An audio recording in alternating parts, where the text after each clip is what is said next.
Bonsoir, ravi de vous retrouver sur 8 Mont Blanc. C'est l'heure de votre rendez-vous avec l'actualité locale au programme de ce lundi 7 juillet 2026. 70 joueuses se sont réunies sur les cours Savoyards pour la première édition de l'Open d'Aix-les-Bains. Un rendez-vous sportif de haut niveau qui tend à se pérenniser, nous le verrons. Et puis nous irons au cœur du festival Musique en stock de Sionzier qui a réuni plus de 20 000 personnes sur 3 jours avec un gros travail sur place des bénévoles pour que tout se déroule au mieux. Reportage à suivre. Je vous en parlais à l'instant, la première édition de l'Open d'Aix-les-Bains s'est achevée ce dimanche après 10 jours de compétition. Ce tournoi W35 a réuni des joueuses classées parmi les 400 meilleures mondiales. De quoi offrir un tennis de haut niveau aux passionnés comme aux curieux. Kezia Poudou a assisté à la finale, retour en images. C'est la première gagnante de l'Open d'Aix-les-Bains. La Suissesse Alina Grandver s'est imposée ce dimanche face à Aurora Zantedeski. Une victoire en 2-7, 6-3, 6-3 au terme d'une finale maîtrisée. À seulement 22 ans, la Suissesse décroche son premier titre de la saison sur le circuit ITF. Déjà double championne de Suisse, elle ajoute à Aix-les-Bains un nouveau trophée à son palmarès. Son 7e titre sur le circuit. J'étais stressée avant la finale, bien sûr. Je suis toujours stressée, je pense que c'est normal d'avoir un peu plus de pression sur ces matchs. Mais j'ai réussi à gérer ça et mon coach m'a vraiment aidé cette semaine et on a tenu jusqu'au bout. Je pense maintenant qu'il faut continuer sur cette lancée car je n'y suis pas encore. Donc oui, ce n'est qu'une étape. Son parcours n'a pourtant pas été de tout repos. En demi-finale, Alina Grandver a éliminé la tête de série numéro 1, la Marocaine Yasmine Kabaj, 274e mondiale. En finale, elle retrouvait Aurora Zantedeski qui l'avait battue l'an dernier sur dur à Monastir. Cette fois, la Suissesse a pris sa revanche. Sur une terre battue rendue plus rapide par la chaleur, elle a imposé son rythme et son jeu résolument offensif. Elle a très bien joué, avec beaucoup de puissance. Donc peut-être qu'il fallait un peu plus de déplacement de ma part. J'étais un peu fatiguée à cause de la semaine. Je suis très heureuse parce que ce n'est pas facile d'atteindre une finale. Donc j'ai fait de mon mieux toute la semaine. J'ai joué une finale, donc c'est bien comme ça. Au-delà de la victoire, c'est tout un tournoi qui a marqué les esprits. Le W35 d'Aix-les-Bains est aujourd'hui le seul tournoi de ce niveau organisé en Savoie et en Haute-Savoie. Un projet porté par Thierry Dulane, ancienne figure du tennis français qui rêvait d'installer un rendez-vous international dans la cité thermale. J'ai grandi dans ce club. Quand j'étais tout petit, je jouais au mur, puis après je regardais les meilleurs joueurs du club. J'ai joué sur tous les plus grands cours du monde et j'ai pris la présidence de ce club. Et une évidence pour moi et un rêve absolu, ça aurait été de faire ça. Et ça se réalise. Et donc pour moi, c'est incroyable. Et en plus, ça se réalise avec une réussite presque totale. Au total, près de 70 joueuses venues des 4 coins du monde ont foulé les cours aixois. Une première édition réussie que le club espère désormais inscrire dans la durée. L'objectif, faire grandir le tournoi et pourquoi pas accueillir un jour une épreuve masculine. C'était une des promesses du candidat aux élections municipales. Désormais maire, Antoine Armand a présenté jeudi dernier les résultats de l'audit interne mené depuis son élection. Finances, patrimoine foncier, grands chantiers ou encore ressources humaines. Autant de domaines qui ont donc fait l'objet d'études approfondies sur les 10 dernières années de la part des services de la ville. On écoute tout de suite le maire d'Annecy. Il s'est exprimé en amont d'une réunion publique et répond aux questions de Sébastien Germain. Nous avons pu porter à la connaissance des Annéciens un certain nombre de constats et de constats factuels, objectivés, chiffrés. Le premier d'entre eux, c'est que si la photo financière à date de la ville apparaît correcte, eh bien la trajectoire financière de la ville d'Annecy apparaît aujourd'hui préoccupante avec une division par 2 de l'épargne de la ville sous 5 ans qui devra appeler des mesures correctrices et bien sûr une augmentation des recettes et notamment une explosion des tarifs de cantines, de stationnement qui a eu lieu, qui n'est pas soutenable à moyen terme. Le deuxième élément que nous avons pu voir, c'est que dans la gestion interne et organisationnelle de la ville, des erreurs ou parfois des fautes sans doute de gestion ont été commises avec une augmentation très importante de la masse salariale, mais qui s'est portée sur certaines catégories seulement, plus 58% pour les échelons supérieurs, 0% pour les agents de terrain qui accomplissent un service en lien direct avec la population, comme les agents également de la propreté urbaine, du périscolaire ou de la sécurité, pour ne citer que ceci. Ensuite, nous avons malheureusement constaté que la ville ne sait aujourd'hui pas précisément et concrètement ce qu'elle détient et qui occupe ces bâtiments. À titre d'exemple, une des directions nous a fait remonter une dizaine de lieux occupés sans titre, c'est-à-dire sans bail, avec les conséquences juridiques que vous pouvez examiner. Si vous êtes passé par Valloire la semaine dernière, peut-être les avez-vous aperçus sur la route du col du Galibier. Des sculptures un peu particulières ont habillé le plateau des Vernets. 12 équipes d'artistes venus du monde entier se sont retrouvées pendant 5 jours pour un concours international.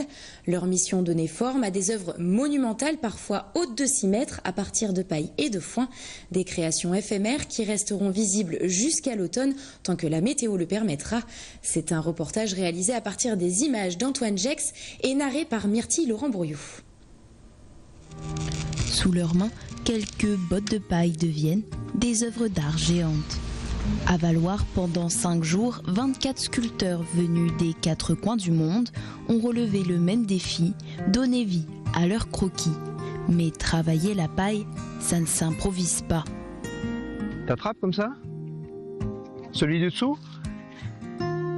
Tu relâches la pression en tenant avec l'autre main et là tu tournes. Une fois que tu as fait ça, vu que le fil il est assez souple et que tu lui mets des contraintes, après il peut plus se défaire. 600 kg de foin, 400 kg de paille, 75 mètres de grillage et beaucoup de patience pour faire émerger des sculptures qui culminent parfois à 6 mètres de haut. Réellement, le plaisir, il est d'être avec tous ces sculpteurs, il est d'être dans cette ambiance, ça c'est sûr. Il n'est pas vraiment dans le prix. Au-delà de la performance artistique, chaque œuvre raconte aussi une histoire. On peut être indépendant, mais on a besoin des autres. Et donc c'est un peu le thème de ma sculpture. Le premier prix du jury, mais aussi celui du public, a été remporté cette année par les Français Michel Brossard et Denis Magnan. Les sculptures resteront exposées tout l'été à Valloire, le long de la route du Galibier. C'est le rendez-vous des amateurs de rock. Comme chaque année, Musique en stock a fait vibrer Sionzier du 3 au 5 juillet. Une 24e édition où près de 12 groupes se sont succédés sur la scène du festival. Mais derrière ces artistes se cachent aussi des équipes qui ont œuvré au bon déroulement de ce rendez-vous d'été plébiscité. La semaine dernière, on vous présentait les techniciens. Zoom maintenant sur les bénévoles, maillon indispensable pour permettre aux artistes et aux festivaliers de profiter dans la joie et la convivialité. Reportage. À Musique en stock depuis 2 jours, c'est l'effervescence côté bénévole. Dès le matin, tout le monde est sur le pont pour être prêt ce soir où 4 groupes vont se produire. Laura, elle, est responsable de l'accueil des artistes. Avec elle, ils sont 5 à préparer leur séjour. On est vraiment les premiers arrivés, les derniers partis, parce qu'il faut qu'on soit là dès que le premier groupe arrive. On est là pour les chouchouter, pour les aider, même n'importe quelle question, même d'ordre médical, n'importe quel run qu'il y a à faire. Même parfois on leur propose d'aller voir les lacs aux alentours. En gros, l'idée c'est qu'ils se sentent bien ici, accueillis, qu'ils passent un bon moment et qu'à la fin ils aient envie de revenir. Gestion du planning des artistes, transport, hôtel, repas, préparation des loges.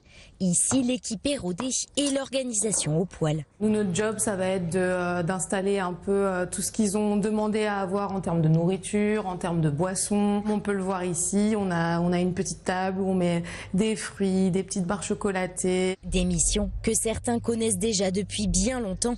Tiffany, elle, est bénévole sur le festival depuis 17 ans. On est vraiment sur un festival qui est hyper familial, sur une ambiance qui est hyper conviviale. J'ai commencé avec les copines et clairement, en fait, aujourd'hui, les copines, elles vivent à Lyon, à Paris et tous les ans, en fait, on se retrouve ici. Ça demande quand même une énergie, waouh. Mais vraiment, c'est tellement galvanisant que, en fait, tu l'oublies l'énergie. Une atmosphère conviviale qui se retrouve même jusqu'en cuisine. Tous les jours, une équipe se relaie pour préparer les repas dans la joie et la bonne humeur. Et si on chantait sans se prendre la tête?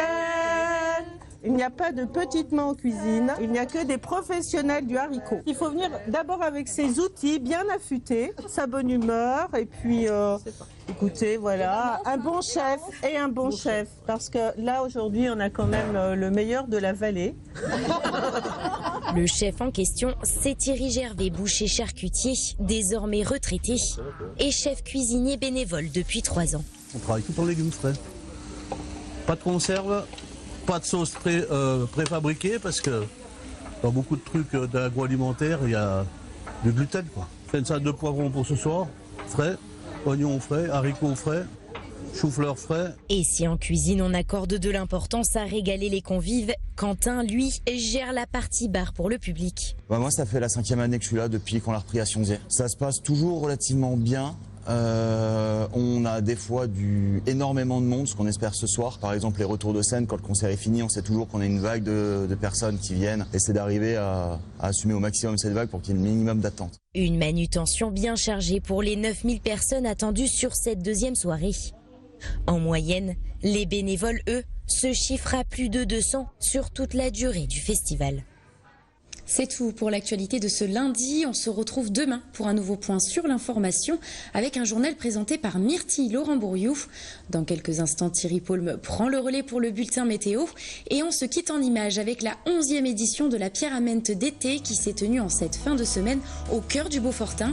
Cette année, encore plus de 250 binômes se sont élancés pour 70 km et quelques 7000 mètres de dénivelé positif répartis en 3 jours d'épreuves, de rudes journées qui ont emmené les coureurs sur les secteurs mythiques du massif comme le Mont-Mirantin, la Grande Journée, le Grand Mont ou encore la Roche-Pastir. Au terme de 3 jours de course chez les messieurs, c'est la paire composée de Johan Bochard et Félix Guglielmo qui s'impose. Du côté des féminines, ce sont les Françaises Maud Matisse et Diane Racineux qui ont terminé en tête. Et quant au classement mixte, il a été remporté par le binôme Eva Delafosse et Benjamin Berthouf. Bon visionnage et belle soirée sur 8 Mont Blanc.